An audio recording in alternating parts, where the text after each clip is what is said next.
At minus 40 degrees wind chill, the Great Plains become something more than cold, something more than hostile. In this kind of storm, the air itself becomes a weapon, turning ice particles into needles and every loose object into a projectile. Thomas Reed had faced winter before, but not this kind. Not the kind that erases the horizon, erases sound, erases safe judgment, the kind that tests every structure ever built on the prairie, from a settler's tent to a buffalo hide lodge. He stood beside a modern dome tent, already trembling under the building gusts. It was the type marketed with bright labels and bold promises. 4-season, storm-rated, mountaineering tested, and yet, with every passing second, the prairie winds stripped those promises down to their hollow center. The first sign of failure was a shiver, a vibration running through the tent poles like the tremor of an exhausted animal. Thomas pressed a gloved hand against the fabric. The force of the wind pushed back hard, almost lifting his hand as if the tent were inhaling against its own will. Another gust hit, stronger. The poles bent inward, then jerked back. Snow, driven at nearly horizontal speed, peppered the fabric in a staccato rhythm. The tent groaned. Thomas stepped back. "It won't last long," he said quietly, his breath freezing instantly in the air. The storm intensified. A low howl swept across the plains, a sound as old as the buffalo trails that once cut across the rolling hills. The blizzard didn't move like weather. It moved like an animal, hunting, probing, pressing. The tent took another hit. The front pole snapped first. It happened so fast that the camera barely caught it. A sudden bow inward, an extreme bend past its tolerance, and then crack. The pole buckled, the fabric sagged, and a rush of snow blasted inside through the tear. Within seconds, the entire structure folded in on itself, slamming flat to the frozen ground like a collapsed lung. Thomas shielded his face from the burst of loose fabric and ice. And there it was, the crisis.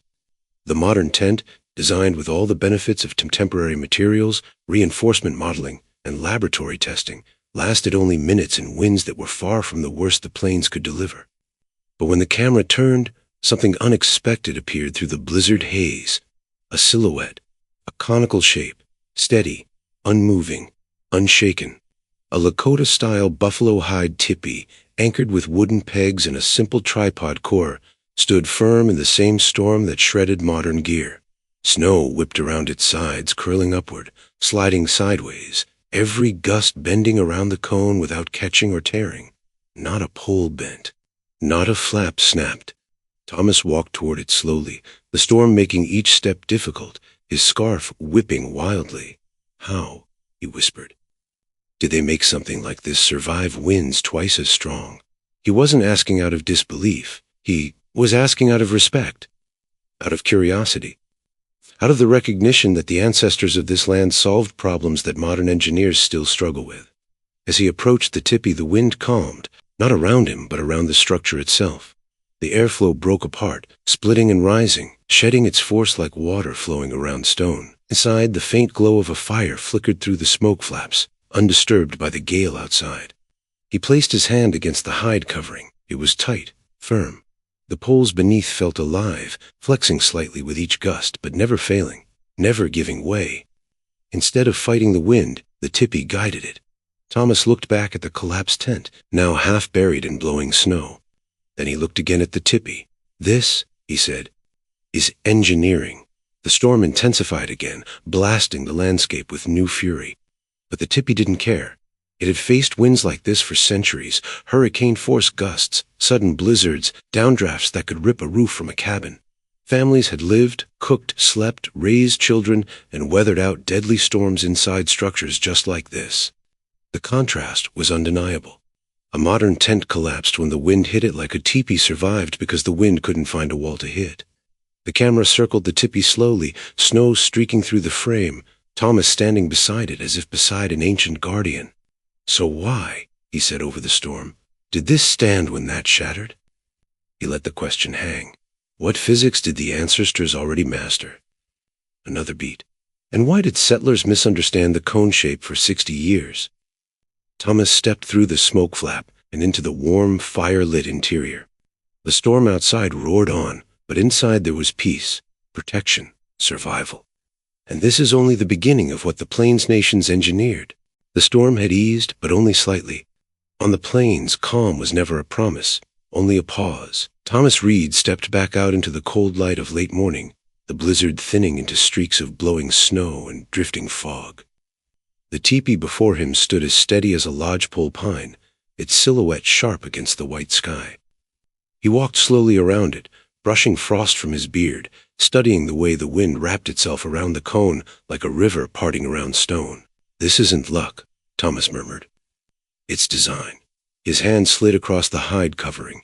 Even in the cold, it was tight, pulled smooth by tension created not by brute force, but by geometry. A shape that didn't resist the wind, but rather welcomed it, redirected it, shed it. The Lakota and Cheyenne didn't guess their way toward this design. They lived inside its logic for centuries. Every pole angle, every flap, every lash of sinew had reason behind it. A teepee wasn't just a home, it was aerodynamic. To the Plains nations, the wind was not an occasional inconvenience. It was a constant presence. From Chinook warm winds to thunderstorm downdrafts, from spring gust fronts to winter blizzards, the air could turn violent with almost no warning. A shelter had to survive the worst of it, or families would not survive at all. Thomas stopped near the windward side. The tipi leaned ever so slightly into the incoming gusts, not enough to tilt, just enough to catch and redirect. The poles flexed, but didn't bow dangerously. The wind struck the hide and immediately split into two pathways. Some pushed upward along the cone's slope, the rest slid sideways around the curve. "Right here," Thomas said, tapping the steep angle of the hide, "is where the wind stops being a wall and becomes a slide." Settler-built tents created resistance. Flat surfaces, straight walls, rigid angles, all of them acted like the broadside of a wagon. The wind hit hard, directly, aggressively. But this cone was different. The steeper the wall, the less surface the wind could grab. Instead of pushing inward, the gusts lost their power, forced to travel the path of least resistance. A tipi could stand firm against winds that tore cabins apart. To demonstrate, Thomas planted a wide plank upright in the snow. The wind slammed into it with a thud, the board shuddering violently. Then he placed a conical piece of hide stretched over 3 joined sticks. When the wind hit that shape, it didn't slam or push. It glided around it, barely disturbing the frame. "That's the logic," he said. "You don't fight the wind, you guide it." He moved toward the backside of the tipi where the smoke flaps rose like small wings. Their purpose wasn't merely ventilation. In a storm, they acted as dynamic stabilizers, flexing, opening, closing, shifting with airflow. Indigenous builders understood how these flaps managed turbulence long before the word aerodynamics entered English. A sudden burst of wind swept across the prairie, forcing Thomas to brace himself. The teepee, however, didn't flinch. The smoke flaps fluttered, the poles eased, the hide tightened. Everything moved with the wind, not against it. "You see that?" Thomas said over the gust. "The structure breathes with the storm." For Lakota and Cheyenne families, this harmony with the elements wasn't optional. It was survival. The plains could generate sustained winds of 50 to 70 miles per hour and gusts well over 80. In some recorded cases, they reached 100. A rigid structure would snap. A flat-walled building could blow apart, but a tipi flexed, shifted, and released pressure before it became destructive. Thomas knelt near one of the ground pegs, simple, hand-carved, angled deeply into the earth. Snow was packed around the base, sealing it further. "These pegs," he said, "aren't just anchors. They're part of the wind logic. The harder the wind pulls, the more the hide tightens against them." He tugged gently at the hide. It didn't budge. "And the poles," he continued, "they tighten too. Pressure creates stability. Downward force, not sideways stress." He stood again, brushing frost from his coat. The teepee towered above him, its peak lost in swirling white vapor from the smoke hole. Even stripped of its hides, the bare pole frame would hold strong in heavy wind. The tripod foundation at its center locked everything in place. Additional poles leaned into the tripod like ribs strengthening a spine, all chosen from straight, flexible lodgepole pine, all placed at angles learned across generations. "They didn't just build homes," he said softly. "They engineered the land's oldest problem." In the distance, the horizon darkened. Wind carried a low roar, the signal of another gust front forming miles away. On the plains, weather didn't wait for anyone. Thomas turned to face the incoming surge. The air tightened. Snow lifted off the ground in sheets. The wind approached with the harsh, hollow sound of an approaching train. His scarf snapped to one side, then the gust hit, hard. But again, the tipi stood unmoved. Snow burst around it, curling upward, venting sideways, splitting and dispersing like water around a rock in a river. Thomas stepped back, letting the wind drive past him. How, he asked, did this structure survive the worst storms the continent ever saw? He paused, watching the hide flutter in steady, confident motion. What did they know, he said, that we still haven't fully learned? The answer starts with the cone, but it doesn't end there. Inside the tipi, the storm's fury softened into a distant whisper. The walls hummed with each passing gust, not in fear, but in conversation. An exchange between structure and storm that had been refined over countless generations. Thomas Reed stood in the warm firelight, his hands extended over the open flames, steam rising from his gloves. This, he said quietly, is where the engineering lives. He knelt beside one of the main poles, its surface smooth from years of handling. Lodgepole pine, straight-grained, naturally flexible, and found in abundance in the western plains and foothills. Lakota and Cheyenne builders chose it not only for its availability but for its mechanical properties. It bent without breaking. It absorbed shock. It returned to shape. Thomas tapped the pole lightly with his knuckle. That sound, he said. Hollow enough to flex, strong enough to take weight. He rose slowly, tracing the line of the poles upward to the apex where the tripod joined. That tripod, 3 master poles lashed at the top, was the anchor on which everything depended. Once raised and rotated into position, the remaining poles leaned into it, creating an interlocking force that only grew stronger as more weight pressed down. The tripod doesn't wobble, Thomas said. It stabilizes itself. That's why camera tripods don't fall over. We're 3-legged stools. 3 points decide a plane. He walked around the interior, gesturing to the 15 or so additional poles, all resting at consistent angles. Each pole carried its own load path. Each transferred wind impact down into the earth. No one pole took all the pressure, not even close. A settler tent, Thomas explained, puts its trust in half a dozen aluminum poles. A tipi spreads its trust across nearly 20 wooden ones. The load distribution is completely different. He pressed a palm against the hide wall. The surface remained taut, the tension created by the carefully wrapped lashing at the top, the rawhide rope that pulled the poles inward, binding the frame into a single functioning unit. In a storm, Thomas said, the wind pushes the poles inward. That pressure actually tightens the frame. The harder the gust, the more unified the structure becomes. He stepped closer to the smoke flaps overhead, letting warm air drift past him toward the opening. The flaps angled with purpose. Small adjustments in their position made dramatic changes in airflow. In heavy winds, these flaps acted as pressure valves, releasing the force that would crush a rigid structure. A tipi doesn't trap wind, he said. It vents it. He paused, letting the viewer take in the interior geometry. The walls curved upward at a near-perfect conical slope. This shape wasn't guessed. It was refined, tested, lived in. He crouched near the ground edge where the covering skirt met the earth. The hide was held down by wooden pegs, simple, hand-carved. Stakes angled back toward the lodge, but beneath the snow, there was something else. The skirt was tucked outward slightly, creating a small flange that forced wind to lift rather than pry. When the wind hits, Thomas said, it tries to peel the cover up, but the skirt shape fights that. And if snow piles around it, which it always does, it becomes a natural insulation wall. He lifted a small clump of snow and let it fall against the hide. This snow isn't hurting the structure, it's helping it. He circled back to the fire, where the interior poles glowed amber in the flickering light. The warmth inside contrasted sharply with the storm outside. This balance, warm interior, violent exterior, was itself part of the tipi's design.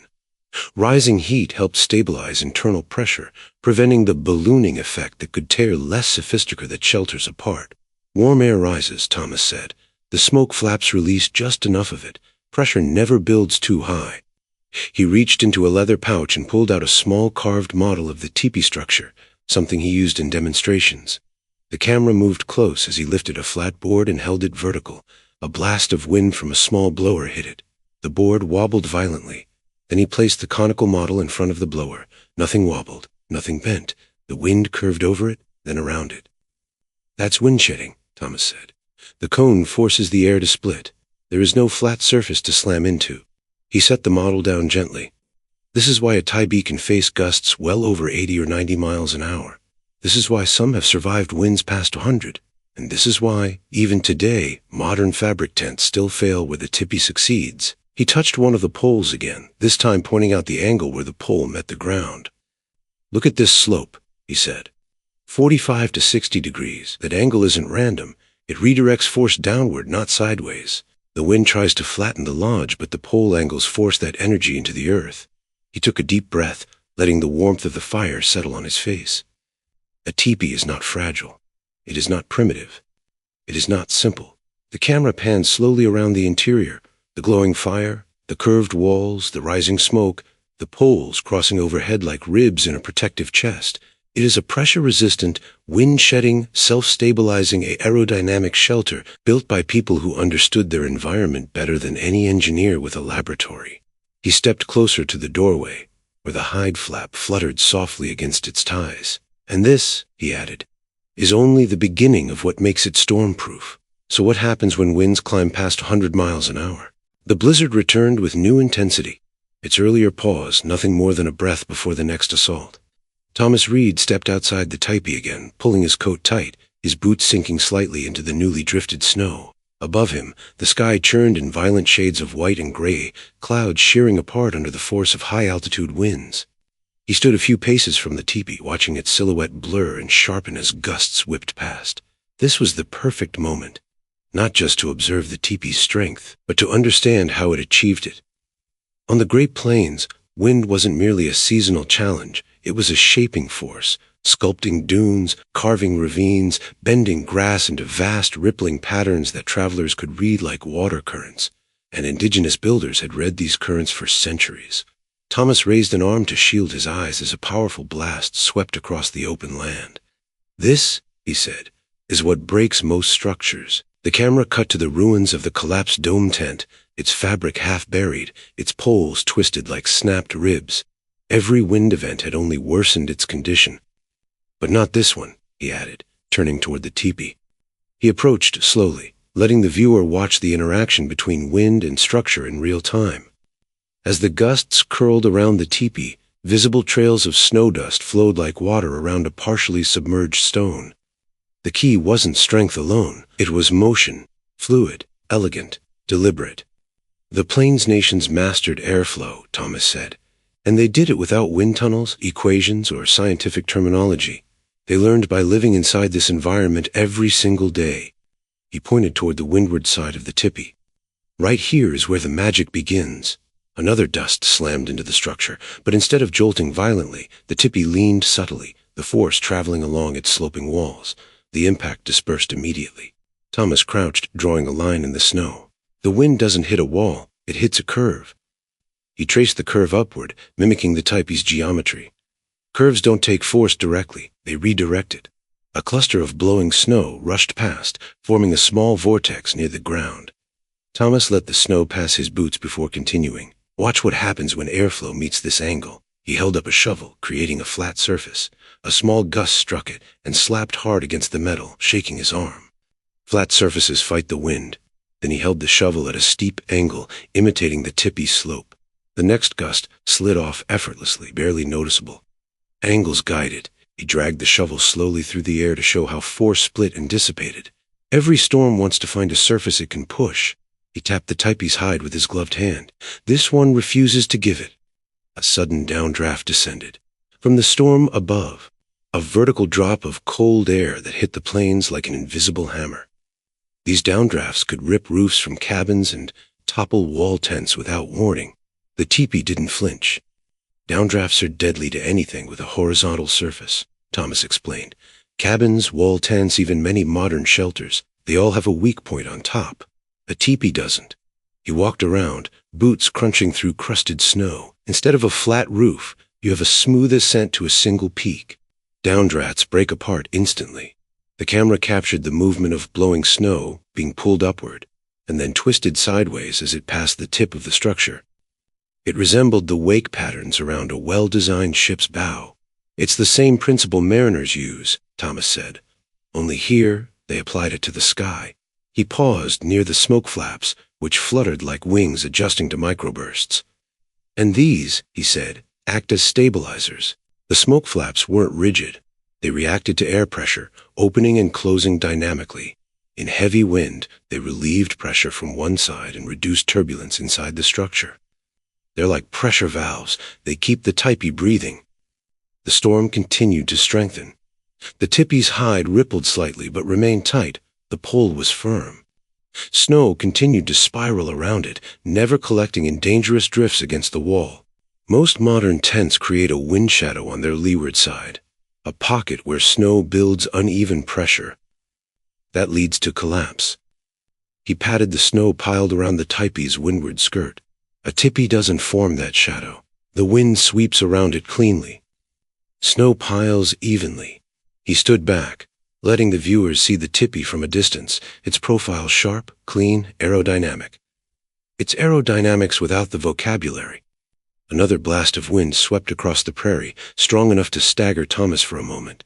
But the tipi didn't move. It accepted the gust, redirected it, and released it. This time, Thomas didn't speak. He simply watched, listening to the wind sound off across the plains like a choir of distant thunder.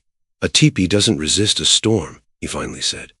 "It teaches the storm how to pass." He stepped closer, lowering his voice.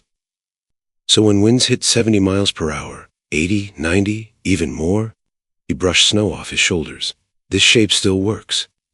He paused, letting the camera capture the tipi silhouette framed against the storm.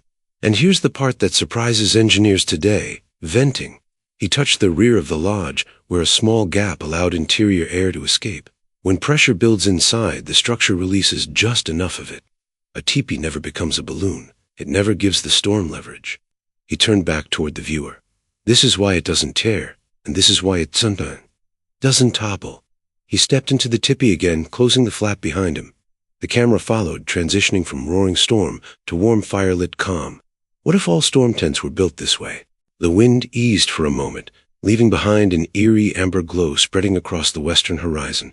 Stormlight, the kind that warned any seasoned traveler that the weather was only gathering strength, not drifting away. Thomas Reed stepped out of the tipi again, tightening the strap of his glove as he looked toward the towering cloud wall far to the west. The storm wasn't done. Not by a long stretch. On the plains, survival wasn't just about strength. It was about speed. Thomas gestured toward the tipi beside him. Its hide cover rippled slightly in the shifting wind, the poles flexing with the rhythm of the coming storm. "This," he said, "is one of the most misunderstood advantages of a tipi." He walked slowly around it, stopping near the tripod poles. "It's not just strong, it's fast." He crouched and brushed snow away from the peg line, revealing the simple wooden stakes wedged deep and angled backward. A tipi can be raised by one skilled person in 20 minutes. 2 people, even in a storm, can take it down in under 10. Another gust brushed across the prairie, carrying with it a dry, crackling cold. Thomas stood again, turning his face toward the approaching weather. "That," he said, "is survival." The plains were not a place where one could wait out a storm in a poor position. Weather shifted without warning. Winds swung in new directions. A safe valley could become a death trap in minutes. Families needed mobility, shelters that could adapt, relocate, and be rebuilt in new positions before the land changed its mind. Thomas dragged his boot through the snow, outlining a semicircle around the lodge. In a sudden wind shift, the front of a settler's canvas tent might face the wind directly and collapse before anyone can fix the stakes. But with a tipi, he pointed to the structure, you can reposition your entire home faster than the storm changes direction. He moved closer to the poles, resting his hand on one. "Imagine you're out here on the winter plains and a downdraft shifts by 20 degrees. The moment your shelter faces a direct hit, you're in danger. The people who lived here understood that." He slid his hand upward along the pole. So they built something they could move. Another burst of wind carried sand-like grains of ice against his coat. The gust front was nearing. Thomas nodded once to the camera. "It's time to show you." He moved quickly to the windward side, untying a series of leather straps and freeing the hide skirt. The tipi didn't loosen or sway dangerously. The poles kept their shape, the tripod maintaining all structural integrity even in partial disassembly. "First step," he said, "free the cover." He worked efficiently, unfastening the hide from its pegs.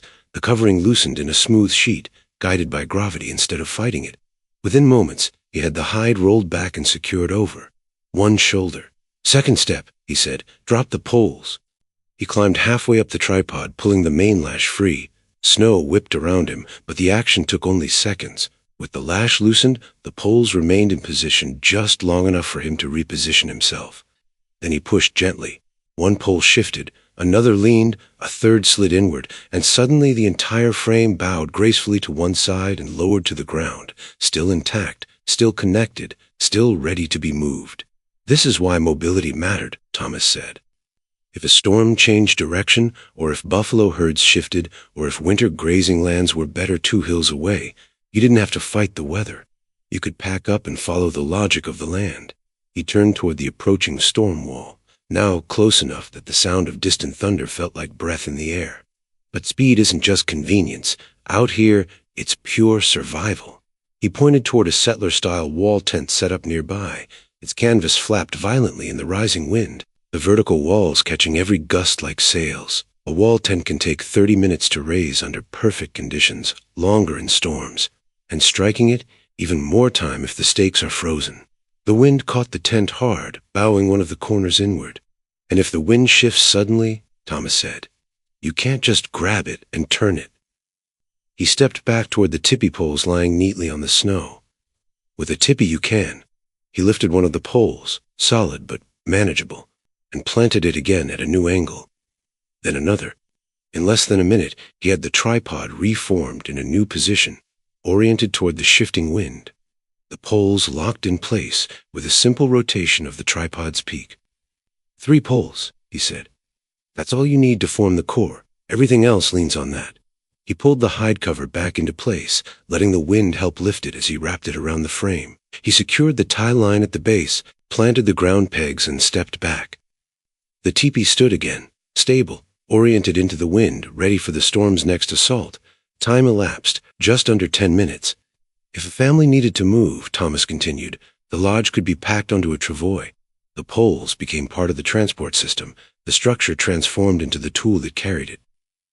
He brushed snow from his gloves, looking toward the tent again. The front pole quivered dangerously. Settlers feared storms the Plains nations ignored, not because the storms were different, but because their shelters weren't ready for the land.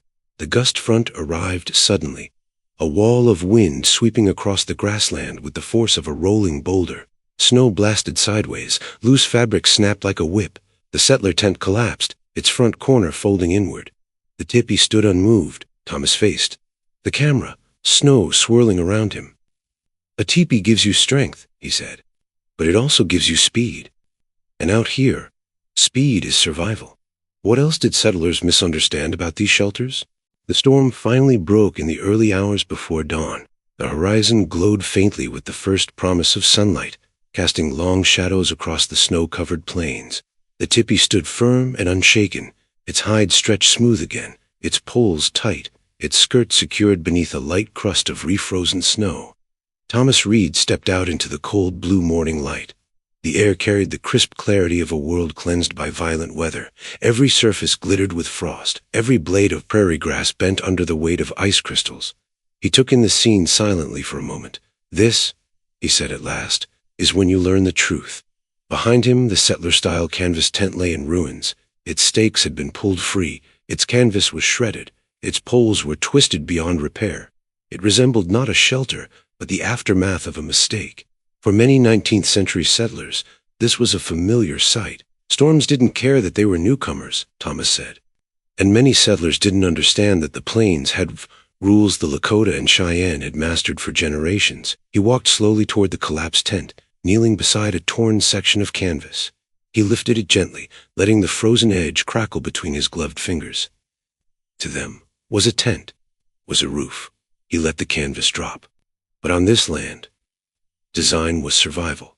He turned and looked toward the tipi. its silhouette sharp against the rising light, smoke drifting from its flaps in a thin stream. Settlers misunderstood three things, he said: the wind, the land, and the people who knew both. He began to walk, each step crunching through the hard snow. First, wind. Settlers built the way they had in sheltered woodlands, river valleys, or coastal towns. Straight walls, flat roofs, rigid frames, structures that fought the wind. He shook his head slowly. But the plains don't reward defiance. They reward cooperation. He moved closer to the teepee, resting his hand on the hide. But Lakota and Cheyenne didn't try to stop the wind. They guided it. He turned again, continuing his slow circle around the lodge. Second, land. The plains are not empty. They're alive. They breathe. They shift. Snow moves like rivers. Storms travel like herds. One valley might shelter you today and kill you tomorrow. He paused to tap the tripod poles. So they built for mobility. A home that could be packed quickly, reoriented fast, rebuilt anywhere. He knelt and brushed his glove through the frost near the teepee's base. And third, the people who mastered this land. Thomas looked up toward the horizon, where sunlight was breaking through the thinning clouds, casting warm gold on a world of white. Settlers often assumed their own designs were superior, but many slowly learned, through hardship, through loss, through bitter sea storms, that the Plains nations had already solved problems they didn't yet understand. He walked toward the remnants of a reconstructed settler encampment set up for the demonstration, wooden cabins half-finished, canvas wall tents sagging, tools scattered. Everything showed the strain of the night storm. Historical accounts describe tents ripped clean from the ground, cabins losing roofs, wagons blown over, families left exposed to -20 or worse in the dark. He touched a warped board on a cabin roof. It wasn't ignorance. It was unfamiliarity. The camera cut to a reenactment. Settlers huddled inside a wooden tent frame as wind tore at the canvas. Outside, Lakota teepees stood tall, unmoved, their interiors warm, lit by steady fire. One settler recorded losing his tent twice in the same night.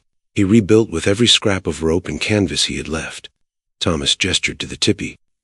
Across the valley, tipis remained untouched. The reenactment faded as Thomas continued. And over time, settlers learned. He stepped toward a conical shelter built later by frontier families, simple yet undeniably inspired by indigenous design. 3 poles at the core, angled supports, a sloped cover. Primitive by comparison, but unmistakably rooted in the tipi's logic. They adopted the tripod foundation, the angled poles, the venting logic, the wind shedding, even the practice of turning the entrance or smoke flaps based on the weather. He ran his hand along the angled slope of the settler-built cone. They didn't duplicate it perfectly, but they understood the principles. He continued walking, crossing back toward the tipi. Military engineers took notes, too. Cavalry campaigns observed the stability of tipis in storms. Later, Arctic and mountain expeditions used conical tents because they shed wind better than anything else. Thomas stopped beside the tipi, standing where the first rays of sun touched its curved surface.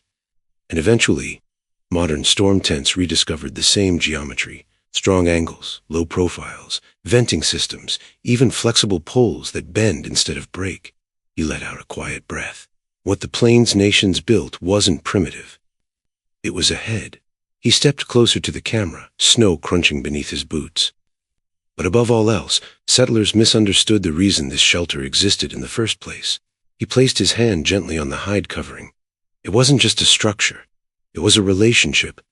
With the wind, with the land, with the seasons, with movement, with balance. He looked toward the horizon, where light finally broke fully through the storm clouds, casting warm gold on the tipi. The Lakota and Cheyenne didn't just survive here. They thrived because they understood that shelter wasn't something you forced on the land. It was something you grew from it. He lowered his voice. And that's what they finally adopted. The sunrise lit the tipi from behind, turning the hide into a warm, glowing silhouette. What parts of this design live on in our world today? The sun crested over the horizon in a slow, golden bloom. Light spilled across the snow-covered prairie, melting frost from the teepee's hide and turning its curved surface into a warm, honey-colored glow. Thomas Reed stepped into that light, his breath rising in pale streams as he surveyed the aftermath of the night's violence. The tipi stood exactly as it had before the storm, upright, taut, complete. Not a single pole displaced, not a stitch of hide loosened. This shape, Thomas said softly, is one of the most durable forms ever used for shelter. And most people don't even realize they still rely on it today. He moved toward the settler tent, now a crumpled heap of canvas and broken poles half buried in snow. A perfect contrast. One shelter destroyed, one shelter untouched. Thomas walked between them, the rising light stretching long shadows behind him. Architects call it a cone. Engineers call it a wind-shedding profile. In physics, it's known as a form that reduces drag and distributes force evenly. He touched the tipi's hide, warmed gently by the newborn sunlight. But the Lakota and Cheyenne didn't need the terminology. They already had the truth. He stepped away from the tipi and looked toward the broader landscape, rolling prairie, scattered patches of cottonwood along distant creeks, and the endless open ski. What they built wasn't a relic. It was a masterclass, and its descendants are everywhere. He pointed toward the mountains far to the west. High alpine rescue shelters use this profile. When winds tear across ridgelines at 80 miles an hour, they don't build boxes, they build cones. The camera cut to footage of mountaineers setting up storm tents, low, slanted, multi-angled structures designed to do exactly what the tipi already achieved. Arctic research pods use it too. In a world of blizzards and constant gales, flat walls don't survive. Cones do. Thomas crouched and drew a rough shape in the snow with his glove. Steep sides, narrow top. And look at modern survival gear. Emergency shelters, collapsible storm domes, wind-shedding tents. They all use principles that the Plains nations practiced long before any laboratory existed. He stood again, letting the wind catch his hair as he turned back toward the tipi. Even beyond outdoor gear, cities use this silhouette without realizing it. The camera cut to a montage, tornado-resistant buildings with angled roofs, cone-shaped air intake towers, weatherproof communication stations, ski resort warming huts with slanted sides. These structures all rely on wind-shedding geometry. He approached the tipi again, stepping inside to where the fire still smoldered. The interior was warm, peaceful, filled with golden light filtering through the hide. Inside, you realize what else they perfected. Heat retention. He gestured upward where the smoke flaps vented a thin trail of vapor. Heat rises, smoke exits, fresh air flows, and because the structure curves upward, there's no cold corner for frost to collect. He brushed his glove along the smooth hide. This gradient, warm at the bottom, venting at the top, still shapes modern insulation systems. He stepped back outside, motioning toward the plains. This wasn't just architecture, it was environmental intelligence. As he walked, the wind strengthened slightly, a light reminder of what the plains were capable of. Snow dust lifted into thin silver ribbons along the ground. Thomas stopped in the sunlight. Now imagine this. You're out here in the 1830s. A storm hits with 75-mile-an-hour gusts, a wall tent collapses, a cabin roof lifts, a wagon canvas tears. The camera cut to reenactments of each failure, but the tipi, he turned toward it slowly, stays. A sequence followed, wind hitting the tipi, splitting sideways, downdrafts dispersing around its peak, snow swirling in clean spirals, the entire structure flexing without weakening. This is why families out here, in some of the harshest environments in North America, lived in security. Not despite their shelters, because of them. He knelt once more, touching the hardened snow berm around the tipi's skirt. Every part of this design, every pole, every flap, every angle, was refined through centuries of storms. He rose again, gazing across the winter landscape. And that's the legacy. The world still uses this shape, even if most people never notice. He walked a few paces and stopped, letting the camera face him directly. We think innovation starts in labs, or universities, or design studios. He shook his head gently. But some of the greatest engineering we've ever known came from people who studied the land, not on paper, but with their lives.